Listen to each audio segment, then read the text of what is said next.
How to turn off or on storage permission on pharmacy on Amazon Shopping on Android or iOS phone. First open Amazon Shopping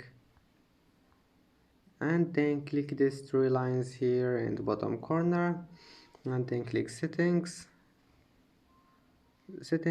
and now click permissions.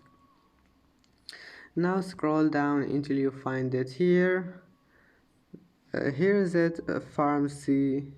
Now you can turn it on or off, and I hope that can help you. You need to make sure it's on storage, and that's it. And then just go back. And that's it for today's video. If you like this video, please don't forget to like and don't forget to subscribe. And thank you for watching this video until the end, and see you in the next video.